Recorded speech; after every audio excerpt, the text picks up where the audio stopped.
Okay, today is Google Maps.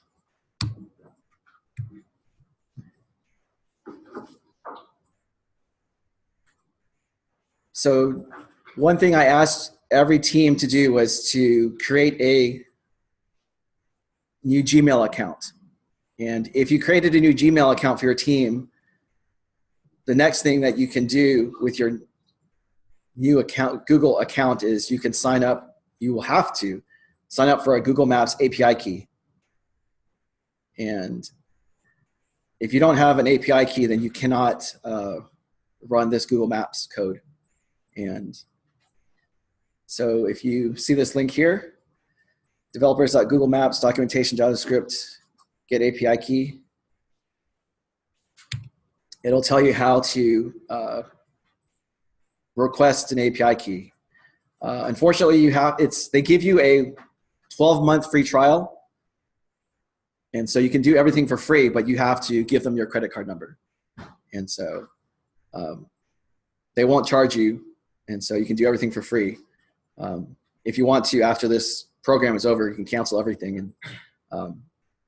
But you'll need this API key to do everything. And so I had to add a new API key last night just to make sure my demos work, because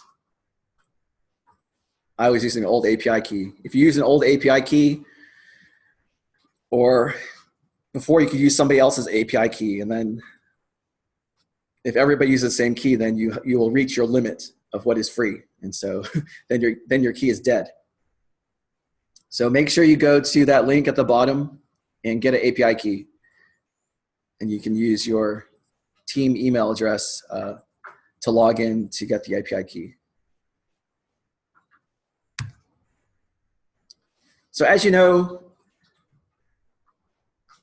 Google Maps is a very popular mapping app or website. But just for your own knowledge, Google Maps is not the only mapping website out there. There are two other examples that are also free. One is called OpenStreetMap. Another one's called Leaflet. And they're both very similar to Google Maps. If you have played Pokemon Go, they use OpenStreetMap. And some other companies have switched away from Google because Google likes to control things and has certain restrictions and requirements. And so a lot of people like to go to pure open source. And OpenStreetMap and Leaflet are both open source examples of interactive maps. So you are welcome to use any mapping package that you want. If you look at these and you think they're easy to use, you may use them. I will teach Google Maps just because there are more examples out there, but you can use anything you want.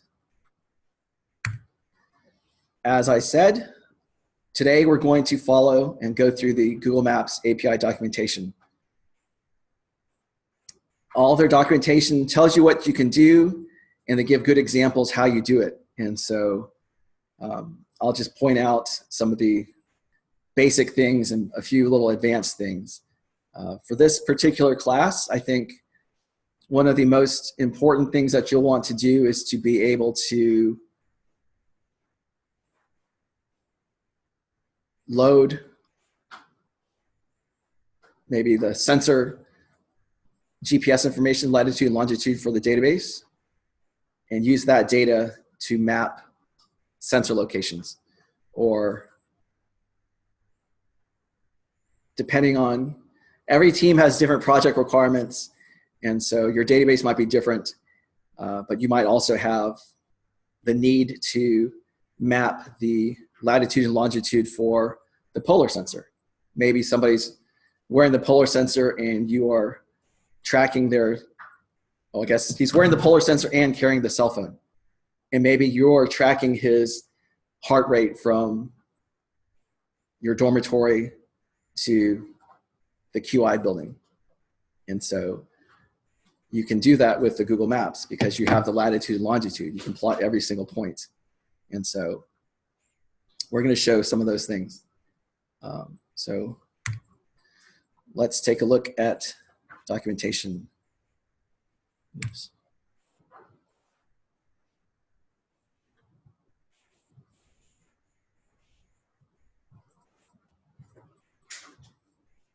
Or let's just go back to start.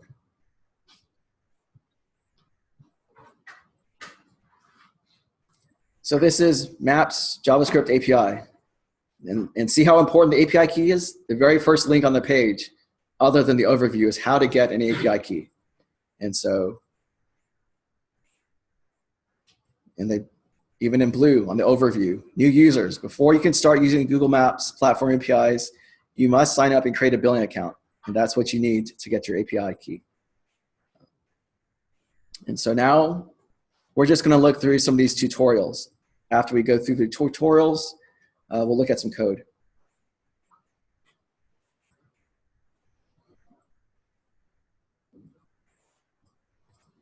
So this is your very basic example of, here is a Google map, and here is a marker.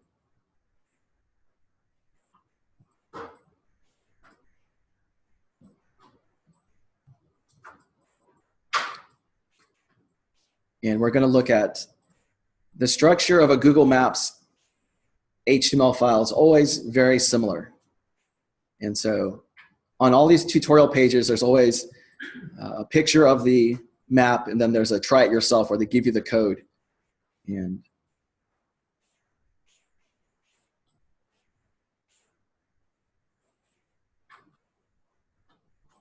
you see this JS Fiddle they talk about? It says you can experiment with this code in JS Fiddle by clicking the icon in the top right corner. Have you ever used JS Fiddle? CodePen? So we'll take a look. So here's the code. And then here's a picture of the example. But if we click this, it says open in JS Fiddle.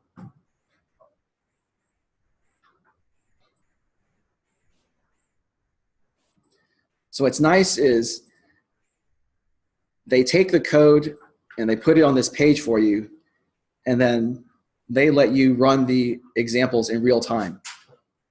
If you just look at the documentation page, you can't change anything. But here they give you this JS Fiddle where you can change the location of things. So like right now, I'll just quickly show you something. So you see this lat equals negative 25.344, longitude 131.036.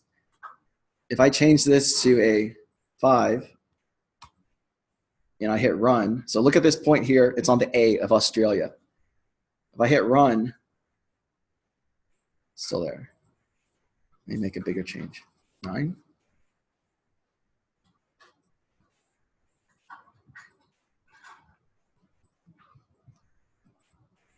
8. Okay, bigger change. You see? By using this JS Fiddle with the Google tutorials, you can take all their code, change the numbers, and see how it affects the map. And so before I look at this more, let's just look at the structure of this HTML file. So you have the standard HTML head style. The style just talks about how large. So this pound map, height 400, width 100%, just tells you how big of the area on the web page you want to give to the map. So it's 400 pixels high by the full width. And then we have the body. We give it an H3 title on the page. And then you've got this div ID equals map. All of your map elements are going to be rendered in a specific location. And you see this line here, document, get element by ID map. This map corresponds to this map here. So if you put map test as div ID equals map test, then this get element ID must be map test. Okay, so this init map, they're creating this variable called Uluru, and it has a latitude and longitude. And then we have this statement here, var map equals new Google Maps map, and then this get element by ID. Zoom 4. Whenever you look at a Google map, you can choose the zoom level that the users will see when they first load the page. Zoom 4 is very zoomed in. No, it's zoomed out. And then as you go higher, you'll zoom in closer. So you could probably go to maybe 14, I'm not sure. But 4 is pretty zoomed out. And then center is this variable here, okay? Next, we show you how to put a marker, that red pin on the map. So we have var marker equals new Google Maps marker position. That's the center point, and we have that same latitude, longitude. Map is this map. And then at the bottom of the page, there's this script, and this is where you put your API key. Once you get your API key, you put it here, and this last piece, and callback equals init map. This init map, this callback is telling the Google Maps page what to load first. And so this init map matches this init map. So if you want to change it to just init, you can change this to just init. And so that is a very basic Google map.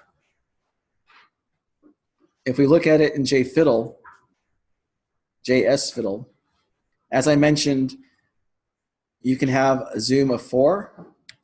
Let's change that to 12. And we hit run.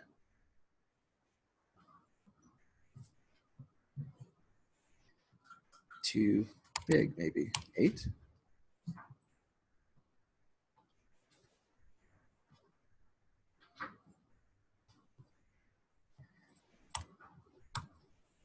This part of Australia is probably doesn't have a lot of streets.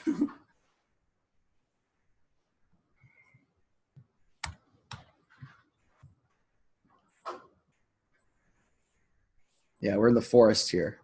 But let's change this to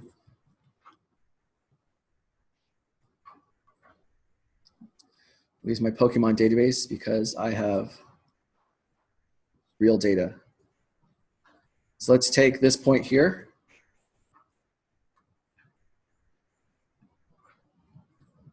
You don't need that many decimals. And then this point here.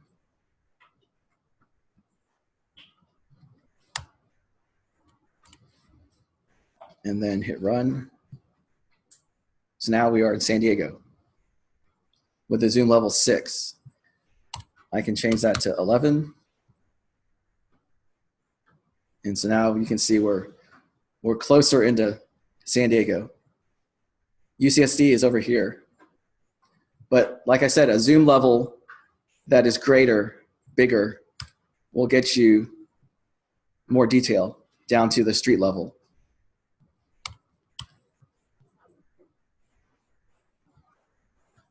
So it really depends on what you're trying to map.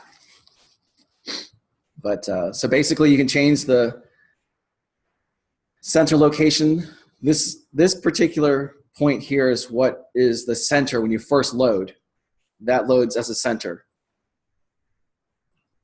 And you can have, so let's zoom out.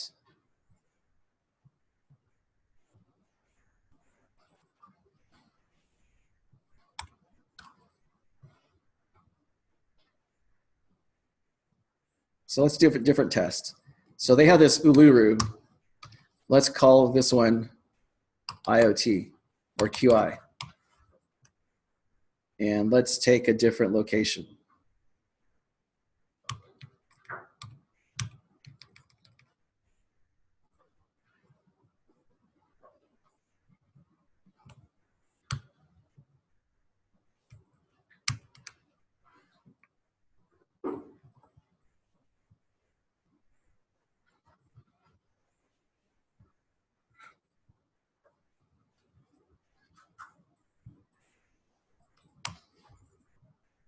So now I'm still using the center as this Uluru, but I'm changing the position of the marker.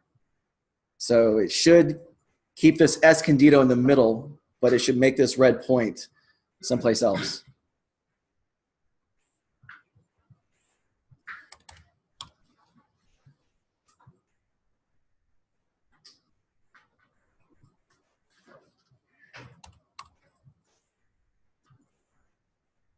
See, before,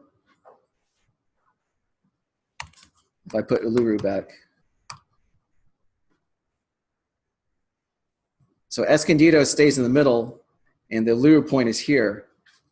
But if I change this Uluru to use a new point, it keeps the center in the same place, but moves the point somewhere else. So you can control the center of the map that loads, and you can control the location of the markers.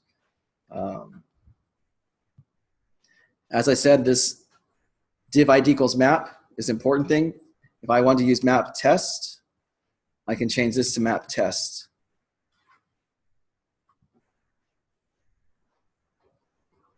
And I can hit run to do the same thing.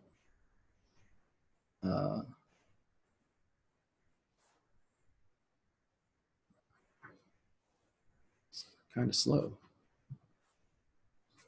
Oh.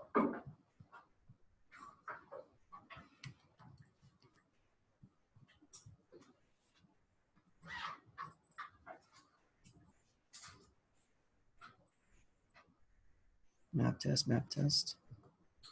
Oh. We'll just leave that alone.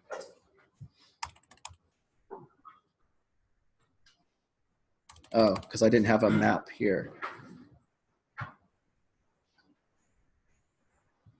But this 400, you can change to 500.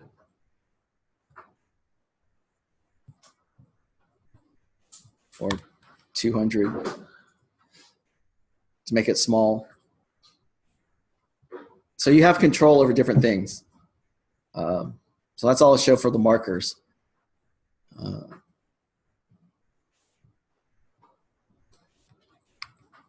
So here you can have more than one marker. See, this is what you get if you don't have your API key. You get this for development purpose only. But if you page source,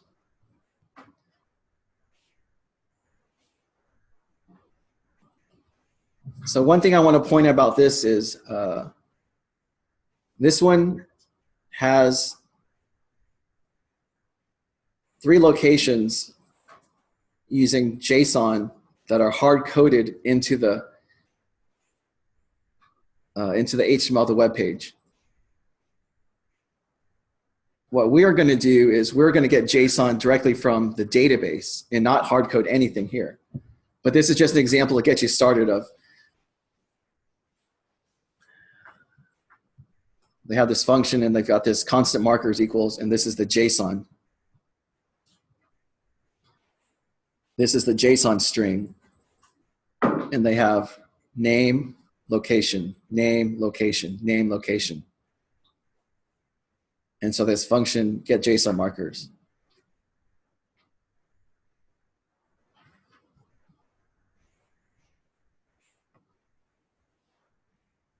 So if you take a look at this one's a little different how they do the load map.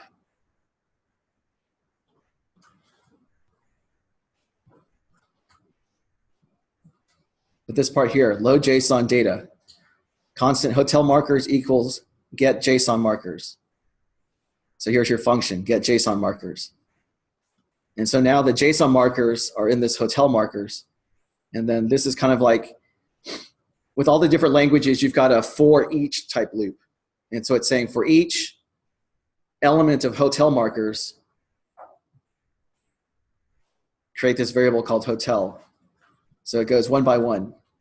This becomes hotel, hotel, hotel. And then you have let marker equals new Google Maps marker, map, map, position. And you see this notation, hotel, because this is called hotel, dot location, and they're calling this index 0, index 1. So hotel.location 0, hotel.location 1. Title is hotel name. And so That's one way to get JSON markers, more than one on a map.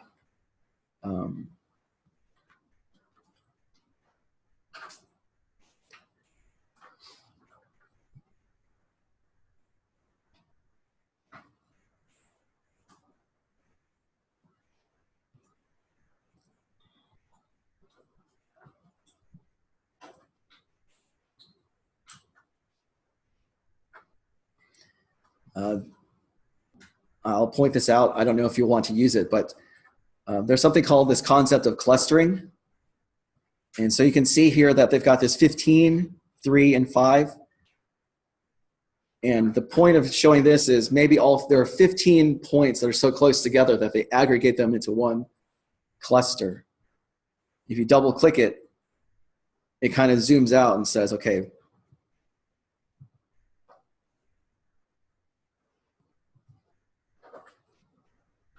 so you can zoom in and out of that cluster.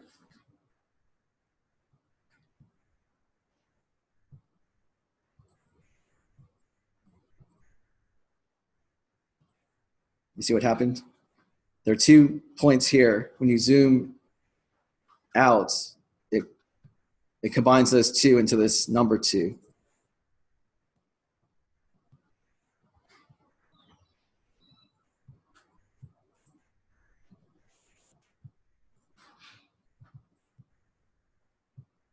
Or like here, this 8. 8 is this 7 plus this 1. The 7 becomes 6 and 1, and stuff like that. So maybe you're drawing a map of UCSD campus and you have sensor locations very close together. You might want to just show a big cluster. That's up to you.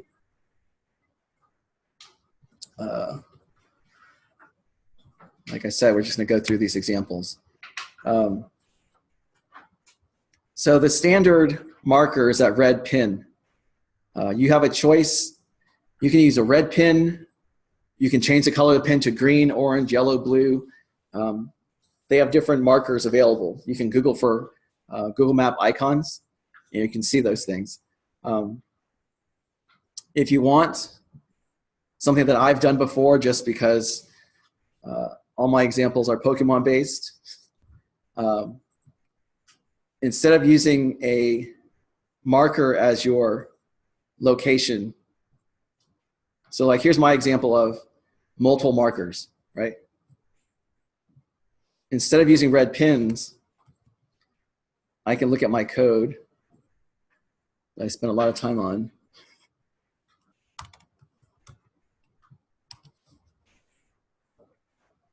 And so instead of pins, I can have the actual picture of the Pokemon. Like here's a Dratini, there's a Jiggly something, and there's something else. So instead of red icons, you can have custom icons. So if you were really fancy, and you had a library of icons, you could change everything to be customized. You see all these?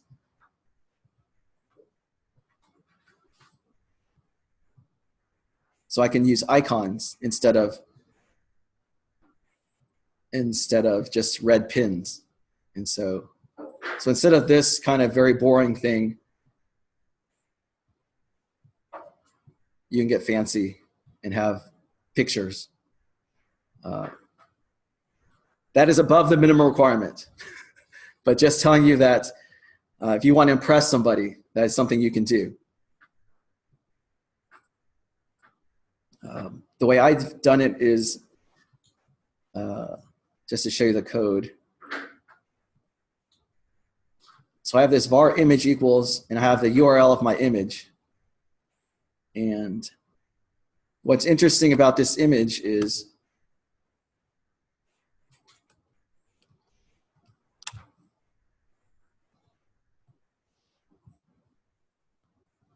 it's not just one image, it's we call this sprite. This long image has all 250, at the time, all 250 Pokemon.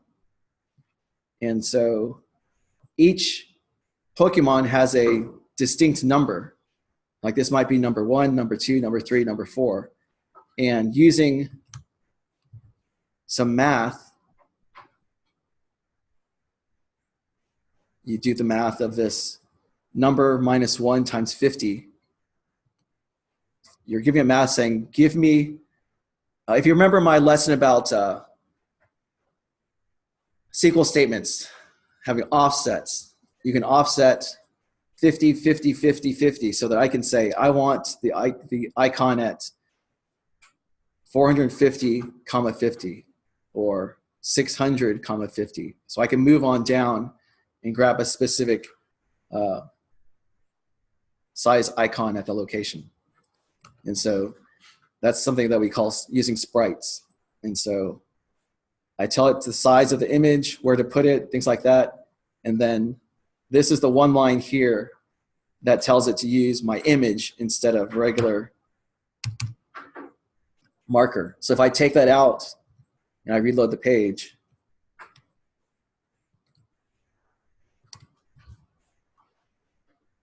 all of them go away and they become just red markers again.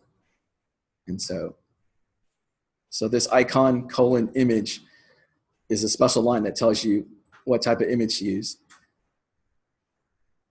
And so if you had a gray pin or some special, you can just put that image there and change it.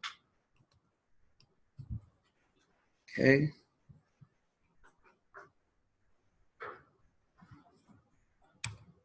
Circles. You can have circles at a marker point too. So let's take a look at this.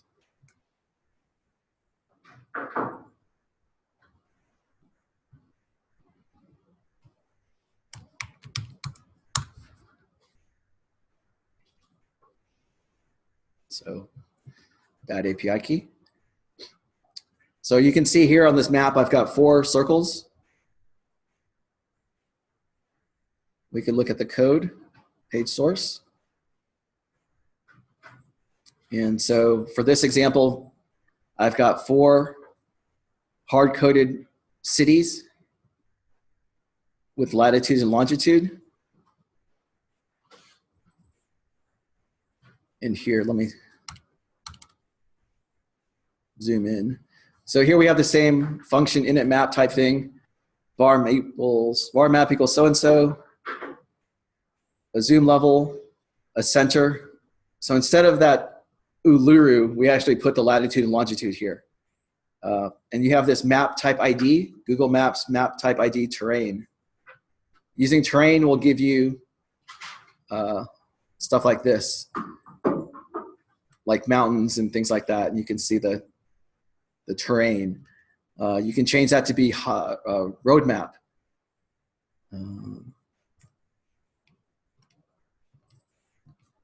Let me change this for you. So on my maps controller, example map.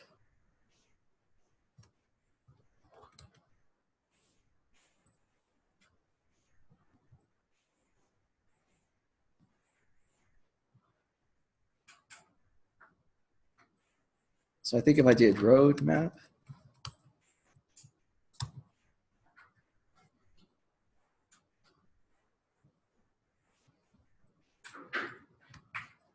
and I'm just going to grab my key so you don't have to look at that message. So if you put in the right key, it goes away. So let's look at this code. So you've got a zoom, a latitude, longitude for the center, the type of map. It might even be hybrid. Hybrid. So hybrid is more like satellite, that too. Okay, so let's look. So we have the 4 locations in this kind of JSON notation. Var city map equals here. And we have, as I mentioned, this for loop. So for each of the cities, so each of these is a city. So for var city and city map, we create this new var city circle equals Google Maps circle. And here you can control the different aspects of the circle. So stroke color is the color of the circle, the outside circle. Stroke opacity is, right now that outside circle is a very dark red. It's a solid dark red, so that's 0.8. Stroke weight 2 is how thick it is. So maybe let's zoom in one time.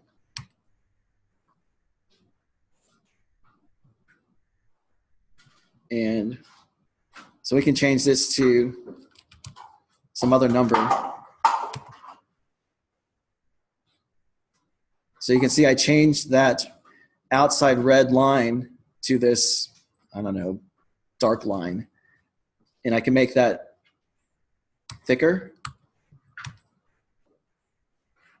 right? And right now it's very solid.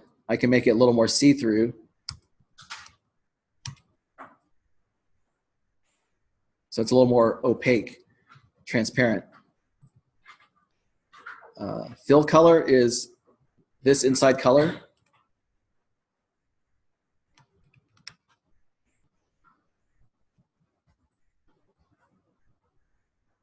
We can make it yellow.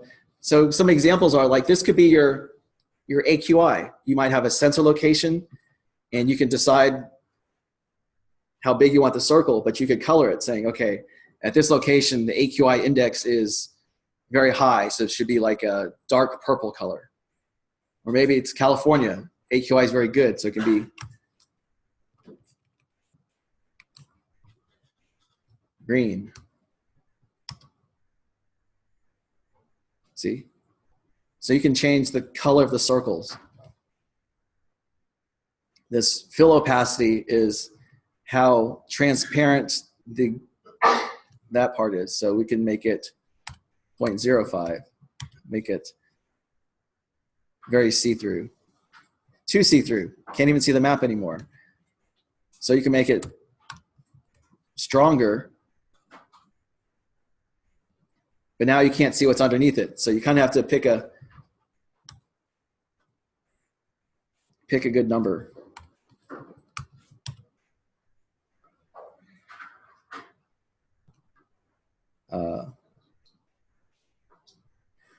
So radius is how large that circle is. And so here I just have some square root function based on the population.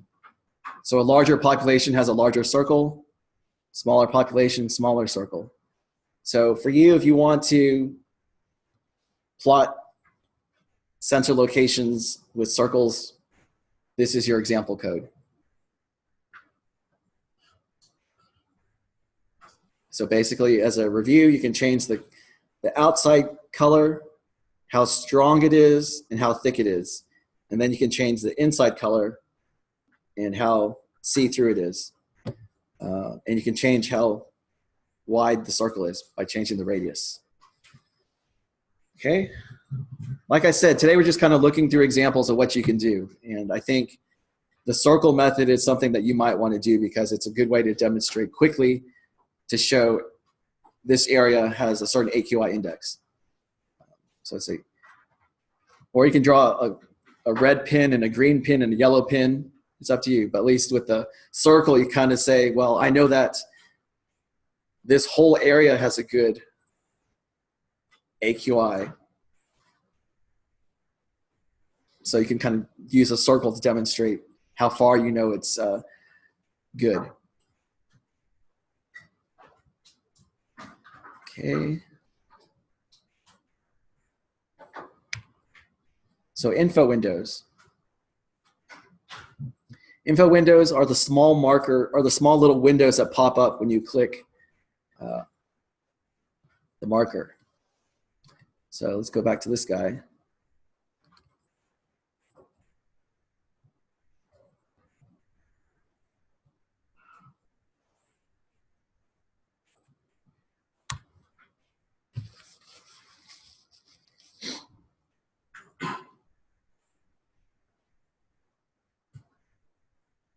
So you see that each one says, this is called Natsu, this is called Jigglypuff, this is called Dratini. You can control everything about what shows up in this little pop-up box. So your example could be each of these is a sensor location. Instead of this text, this is called whatever. You could say So let's look at the code for this. So now we're looking at examples of plotting markers that come directly from the database. And so let me start from this very beginning.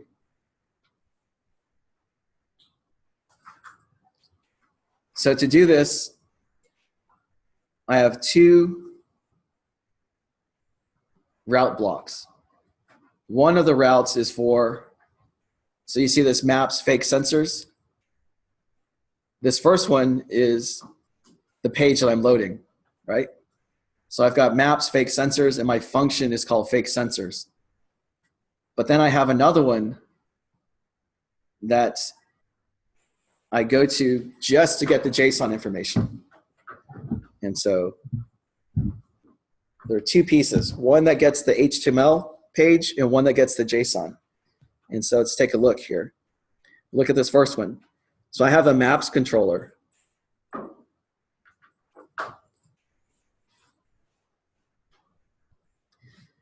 And so as I said, there's fake sensors and fake sensors as JSON. Right? Fake sensors as JSON. Right? So the first one is just pointing to the HTML page of the map. And so let's take a look at this HTML page. Like I said, a lot of the Google Maps HTML is very similar. And so let's take a look at this one.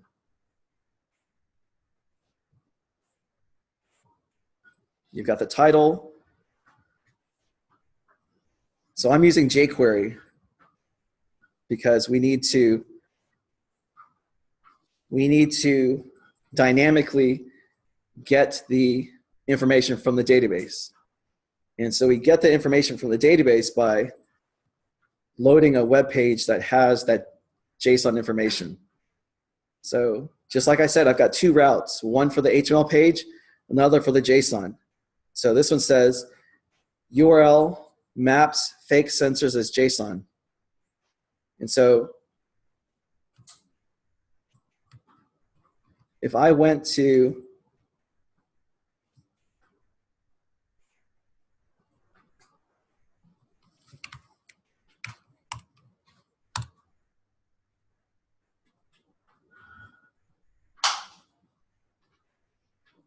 this HTML page is loading this page that produces the JSON.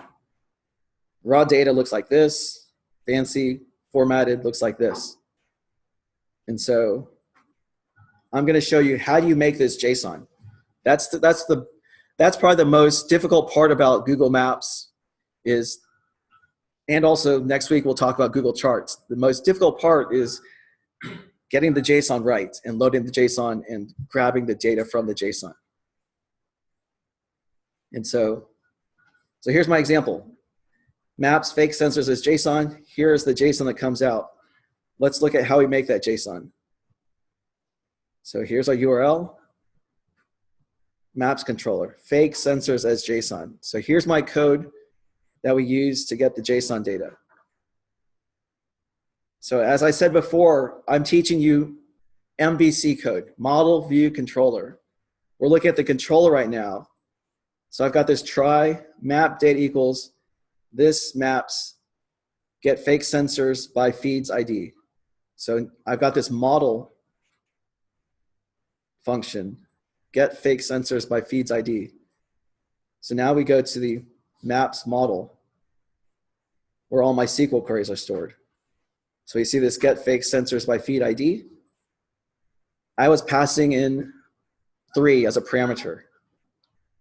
Maps model, so 3 becomes my ID value, which also is my prepare statement value.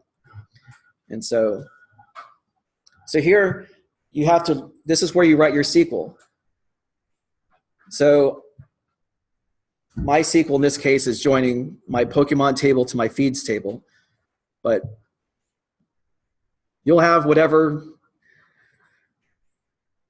select something from sensors or something. This is up to you, but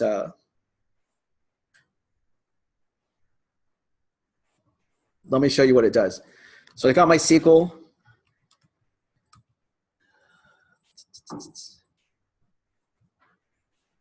So this is that SQL. And so basically it does this. It pulls the name, the Pokedex number, and ID, latitude and longitude, and I put in fake numbers.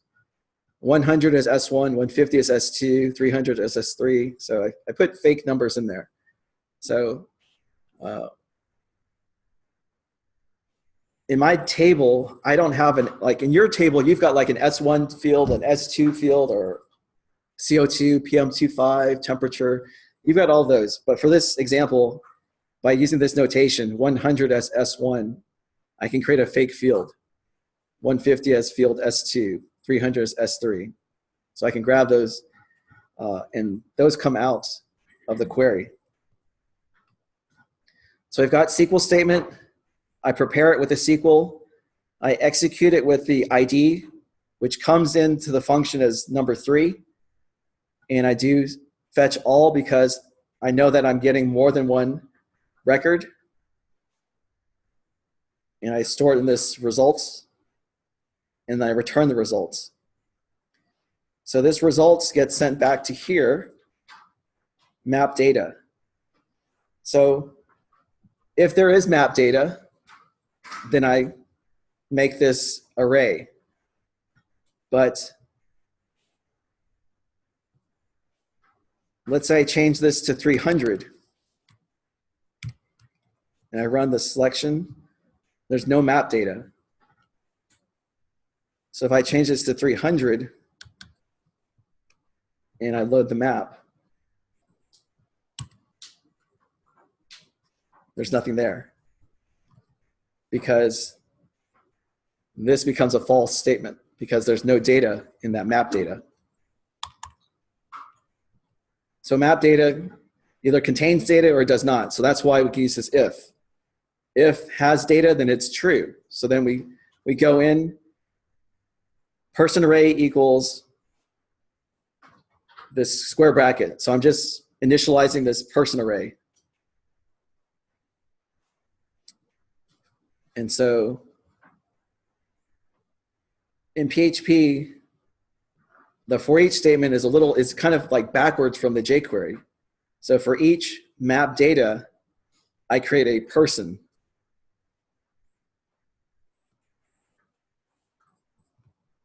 So map data really is this one.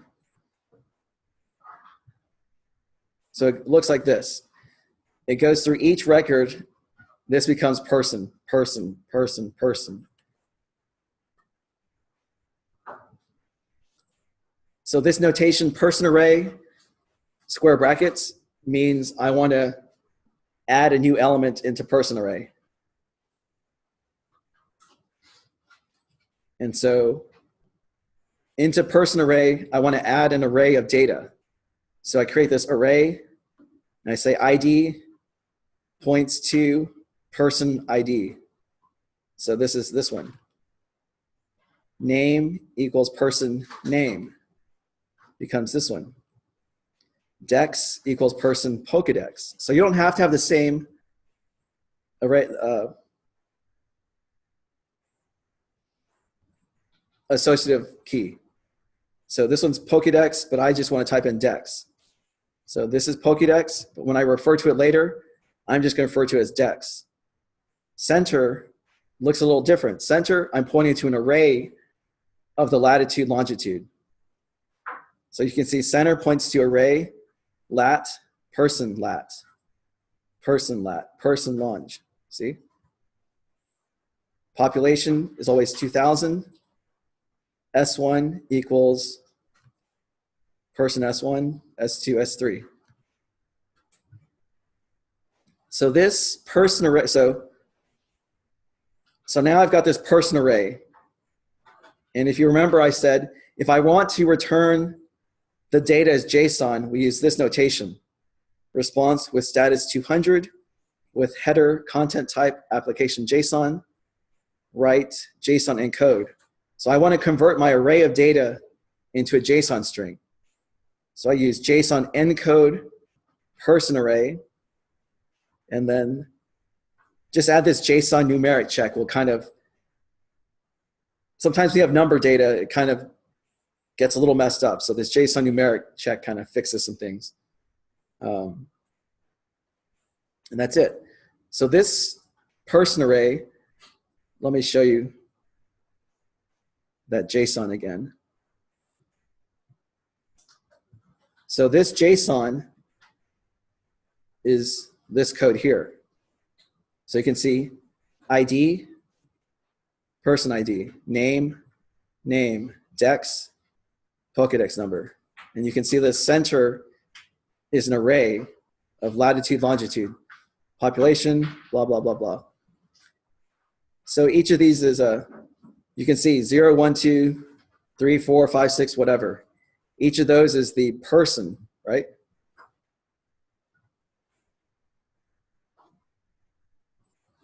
Got it? So this is, I'll give you this code. It's not a big deal. So this is the code that makes the array that we get, that we JSON encode. And that makes the fancy JSON here. So now we go back to here. One thing that I find useful is the inspect element. Like I could right click here, inspect element. If you go to network and reload. So I've got this one called XHR on. I can see my fake sensors as JSON because network shows you everything that loads when your page loads. And so one thing that happens is it loads this JSON page. If I click this fake sensors as JSON, and then I click response over here, I can see the same JSON that you would see here. So that kind of lets me not debug, but if I get a 200 here, that means I know it's loaded JSON properly.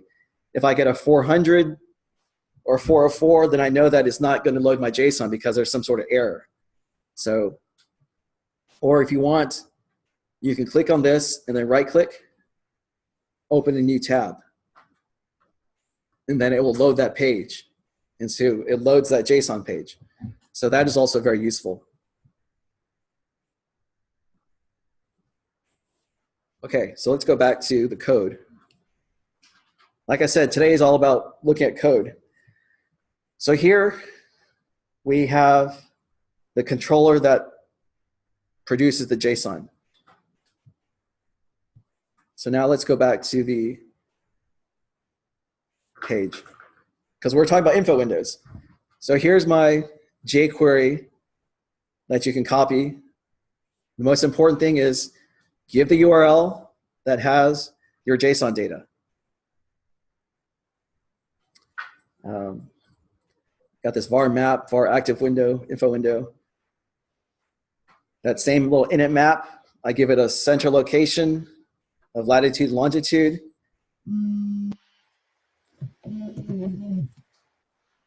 I give it a zoom level. I give it a type of map. I tell it where I want to put my map. So I have something called map canvas. See, map canvas. And now we have a function, create markers, and I pass in the points. So you can see I have the var points that points to all that JSON data. So I'm passing that points information into create markers. And so now we have this create markers function.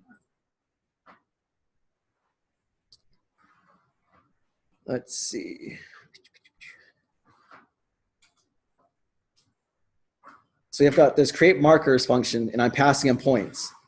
My function is called create markers using a parameter called marker JSON. And so here you can see a for loop with marker JSON. Each element of marker JSON, I'm going to call by ID. And to make typing it easier, we create this called shop. Var shop equals marker JSON ID.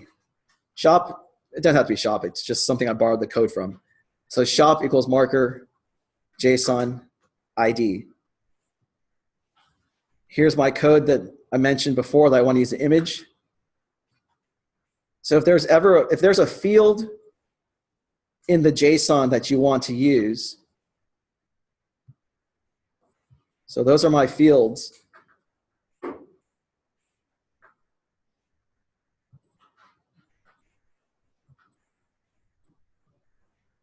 Right?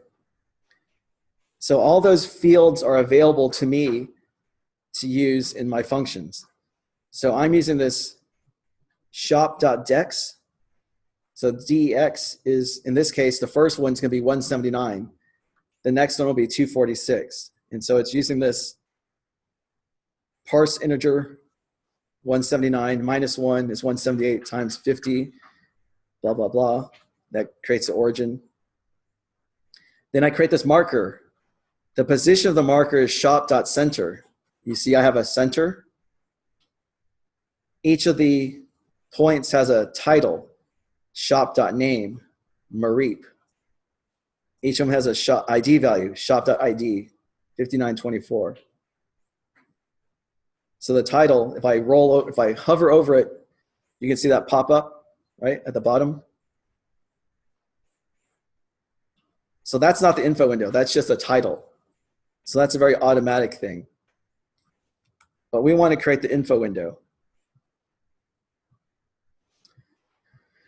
So this makes the marker. Next, we have this marker.info window equal Google Maps info window. And so you see this line, it says content. This is called, and I say shop.name.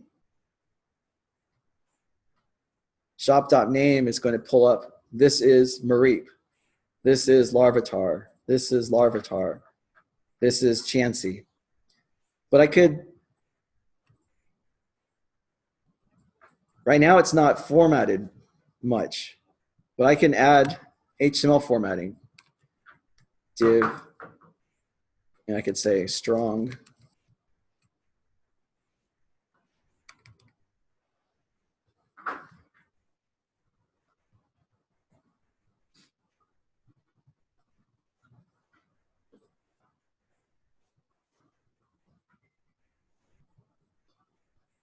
So I change it to now have some HTML, div strong shop name. So I load this. Oops, this one. So the info window is what happens when I click. So now it's boldface.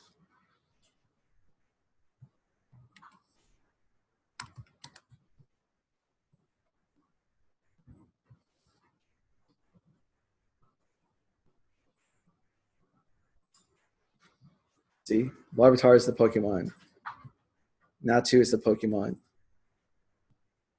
But so you could do things like line break. You could say CO2 colon.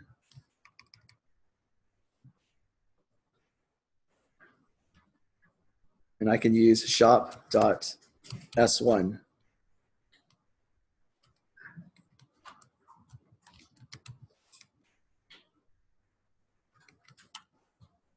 NO2 colon shop.s2.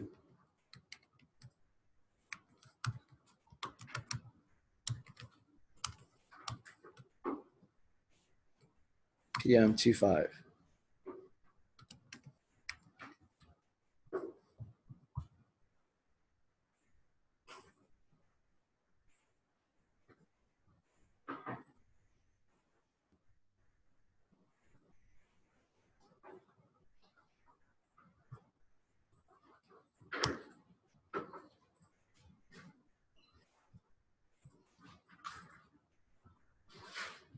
$76.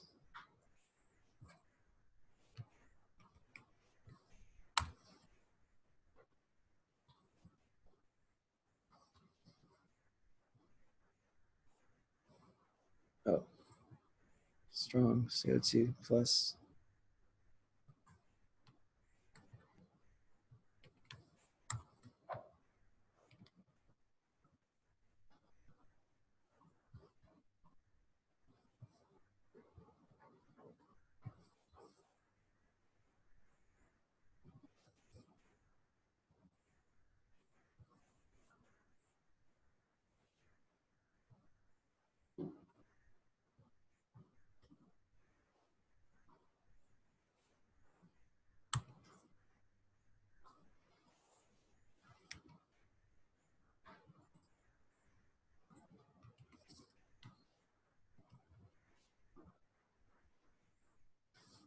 I'm missing. Oh.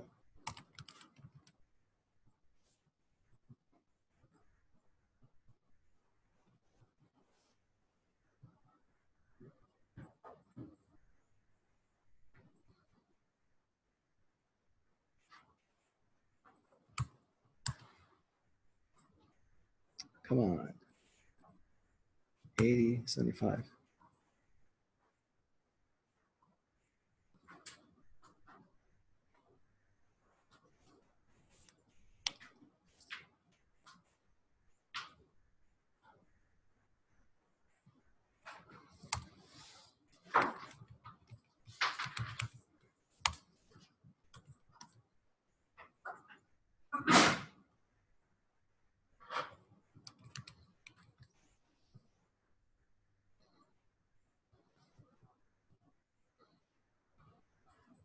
Hmm.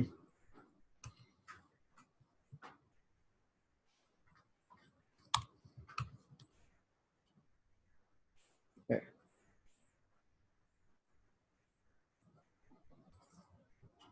So you can see I put CO2 100. And so you can do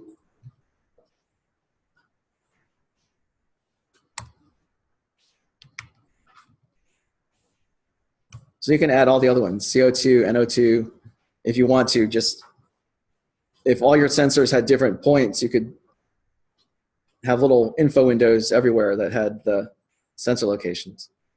And if you wanted to, if you know how to do the CSS, whenever it's, you can color code that. If this AQI index is low, you can make it green. If it's a little higher, you make it yellow. If it's the highest one, it's like the dark purple. So you can color code these so you can instantly see what the color value is, the AQI level.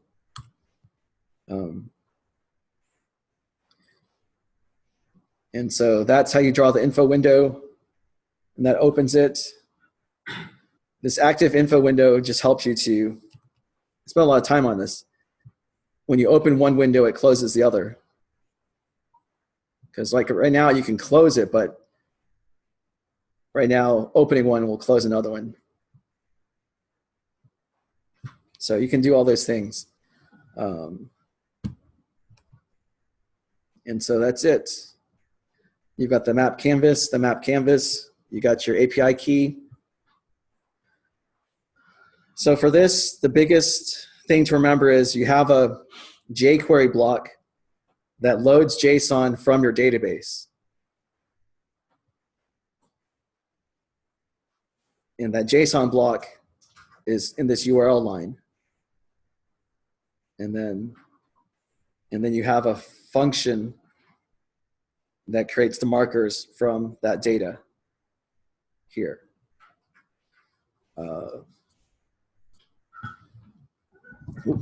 So I think that's the most important part of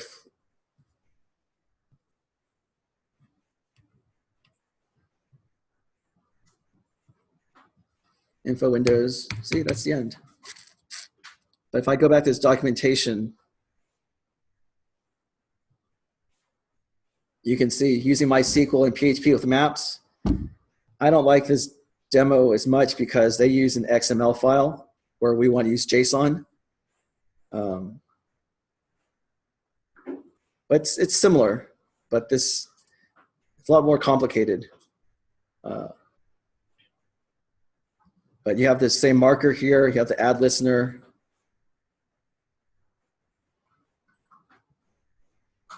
This one talks about markers, info windows, different shapes.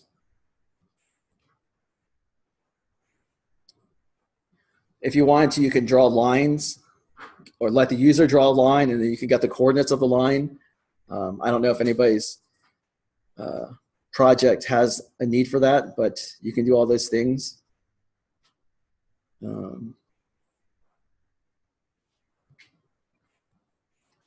Heat maps. There are a lot of things here. But I think I covered, with just this example, probably these two examples of the markers and the circles. I think those are the most important things that you're going to use for your Google Maps for the web page and also maybe the Android phone. And so this info window is just like an HTML block. You can control every aspect of that window, which is CSS. So you can put an image in that. You can put an image in that info window. You can make links there. You can do a lot of different things. It's just HTML. Let's see.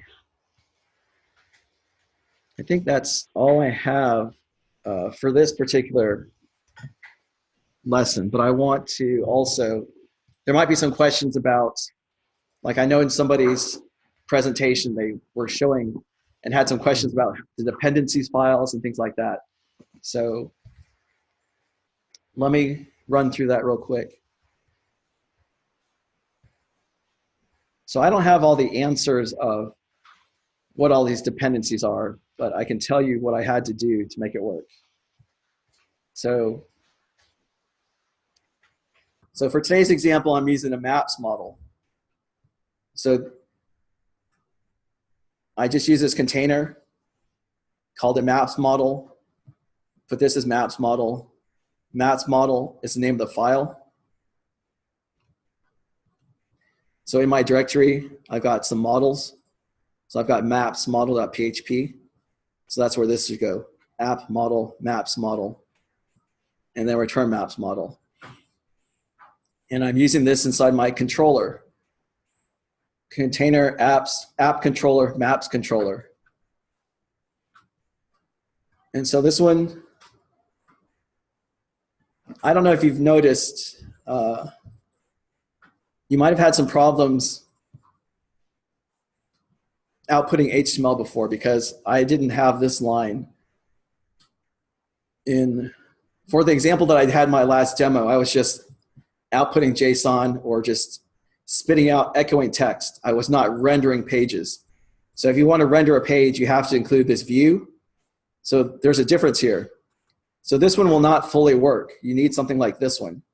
So view equals container get view, and I pass the view into the return. And so let me show you the difference in the controller. So this maps controller now has this protected. So these two blocks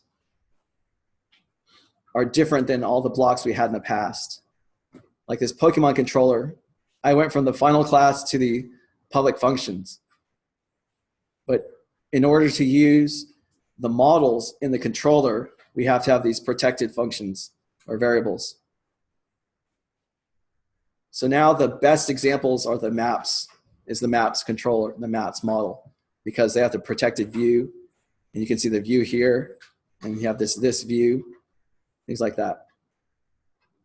And so these dependencies, we're using PHP Vue, which we installed. We're not using Twig. So we comment out the Twig part. So now all your template files are .phtml, not .twig.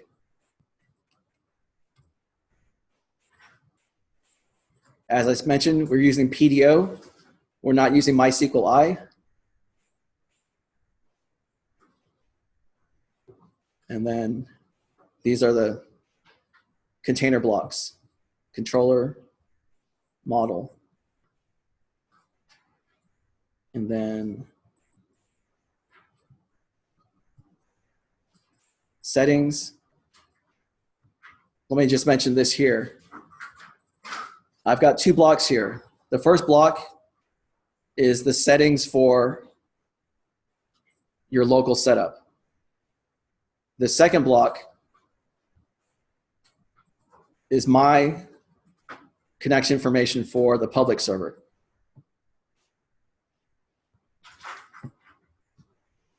It's very convenient to have this block here because I can take my code from my laptop and I can zip it up and I can send it to the public server and then unzip it there. And I don't have to change the database information. If I only had this top block, then every time I upload the file to the other server, I have to change the database information. But by having this if-else statement, the server will look to see, am I at this IP address? If so, then I use my database connection information for my Vagrant setup. If not, then I use this database information that I'm going to give you. I asked all the web people, server people, to give me the KakaoTalk, so I will send you the database information. And so you'll put that into this block.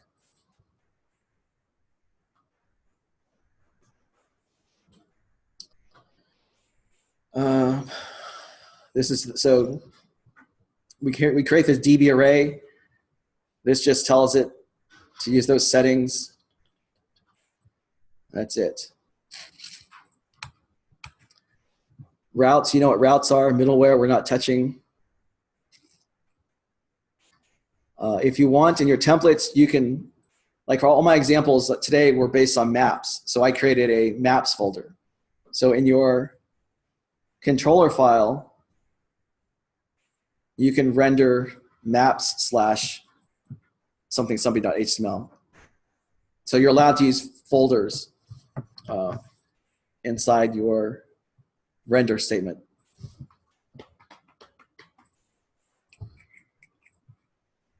Let's see. So here's my app, my controllers, my models, my templates, public. This has my CSS type stuff, JavaScript. I think you should have everything you need. So once I give the web team the public server information, the server guys should be able to take your directory like this, like week 2 or whatever you call it, and you can zip it up. You'll need an FTP program. What is it called? I can't even remember the name of it. FileZilla, yeah. So you can use FileZilla to, I will give each team SSH information, which will let you connect via terminal. And you'll use that same SSH information as your parameters to send your files through FileZilla. And I'll also give you MySQL information with a database name, user, password. And then once you have that, then you'll go to like team A something.calitteach.net. That will be your public address. And so once you have that public address, then Android has its login page, you know, email address, password, so sign in, login, email address, password, and then login. So they'll send the data to the public IP, the public server instead, because they can't talk to your laptop. So after today, if the web server team is ready, Android people can talk to the web server, and then the web server will return JSON back to them with some sort of success or failure message. And then, like I said, I want my server people to be ahead of the Android people, I hope. So by giving the server people the public web information today, then they can start to move their files when they're comfortable. But one thing that you need to tell me is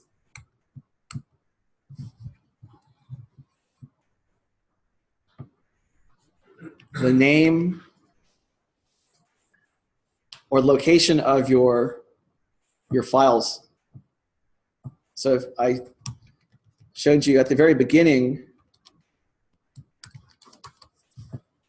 I put all my files in IoT, your app. So if you had the same directory structure, then you need to tell me that so that I can put that in the Apache configuration. But now I've moved everything into, if you're following what I'm doing, now we're just in this week 2. See this var www HTML week 2. So basically you need to tell me what I need to look at when I go to this.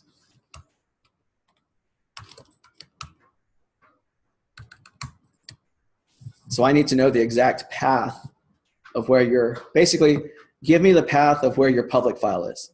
Because as I taught you in the beginning, this public is where when you load the web page, it goes to the public directory to start. And so like week 2, it goes to the public directory and it loads this index.php. So basically I need to know, because you don't have access to your Apache configuration. That's the reason you have to tell me. I need to know where your public file is. If it's var www HTML IoT your app public, then that's what you tell me.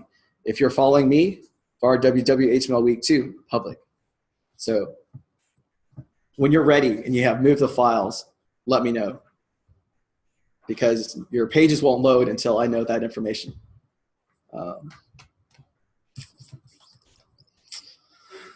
Okay, any questions? Lots of questions probably. I hope I've given you enough examples to kind of get started. With this MVC, you know, you put all your models, you know, public function. Make sure you name your functions kind of intelligently so that they make sense. You know, I'm getting fake sensor data by the feeds ID, which is this value. This one I have a function of adding users, you know, so that when I have my controller, this maps, I'm calling this function, you know, I need to know what my function is supposed to do for me. And so this is your full MVC. This is the model, this file is a controller, and this view is the view. So model, view, controller. Other years I pretty much just use controller views. This year I spent some time and we did it the right way, and we have models. So by using the models, you should be able to reuse your code. So like I showed you today, this function or this select statement, select from users for non-SQL so-and-so, this SQL query is the same one in both of these functions. You know, this is the activate function, this is the reset password function, but it's the same SQL query. So you could have some model public function get user from nonce. You know? And you can use that same function for the reset password and the activate account, right? It would be very wasteful to have two separate functions that are the exact same thing. But here, you know, if we did this, you know, I'm just faking this, you know, data equals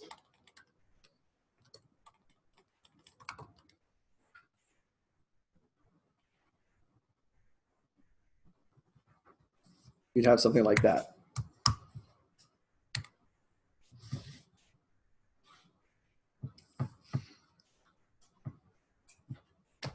Yep. Okay, 11:59. Last call.